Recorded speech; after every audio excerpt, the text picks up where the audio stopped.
मध्य प्रदेश की तीनों सीटों के नतीजे जारी कर दिए गए और तीनों सीटें भारतीय जनता पार्टी के झोले में गईं। बीजेपी के तीनों उम्मीदवार रजनीश अग्रवाल, तरुण चुग और महेश केवट निर्विरोध जीत गए, यानी कांग्रेस प्रत्याशी मीनाक्षी नटराजन का नामांकन रद्द ही रहा।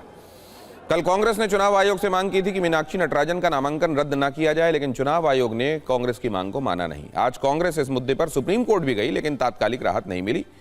कल सुप्रीम कोर्ट इसकी सुनवाई जरूर करेगा, जबकि चुनाव आयोग मध्य प्रदेश के तीनों उम्मीदवारों को आज ही निर्विरोध विजेता घोषित कर चुका है। सर्टिफिकेट्स मिल चुके हैं। राहुल गांधी ने मीनाक्षी नटराजन का नामांकन रद्द किए जाने को लेकर बीजेपी और चुनाव आयोग पर हमला किया है। राहुल गांधी ने कहा कि वोट चोरी और सरकार चोरी के बाद अब बीजेपी और चुनाव आयोग की जुगलबंदी ने सीट चोरी का रास्ता भी अपना लिया।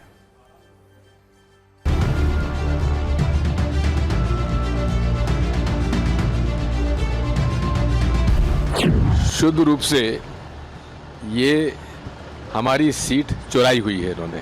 पीएम पर, चुनाव आयोग पर, सुप्रीम कोर्ट पर, सरकार पर, जनता पर, विधायक पर, सब पर उनको चुनाव इल्जाम लगाना है, क्योंकि स्वयं पूरी तरह से समाप्त हो चुके। स्वयं ने फॉर्म रिजेक्ट कराया क्योंकि उनको डर था कि यदि चुनाव होंगे तो क्रॉस वोटिंग होगी और हमारी बेइज्जती होगी। ये बात तो पूरी की पूरी कांग्रेस पार्टी को पता है ना कि भाई जो चुनाव आयोग है या मुख्य चुनाव आयुक्त जो हैं वो बीजेपी के साथ मिले हुए हैं। ये बात कांग्रेस को पता है, सारे विपक्षी दलों को पता है। ऐसे समय में मीनाक्षी नटराजन जी के लिए आपने कोई सपोर्टिंग कैंडिडेट का पर्चा क्यों नहीं भरवाया? अभिषेक मनु सिंघवी साहब का जो स्टेटमेंट मैं सुना और अखबार में पढ़ा, वो बोल रहे कि एफआईआर नहीं है उनके खिलाफ, सिर्फ कोई प्राइवेट कंप्लेन किया, उनको नोटिस दी गई, वो कोर्ट को अटेंड करे। अब एफआईआर हुआ तो फिर एफआईआर कॉपी तो आना ना।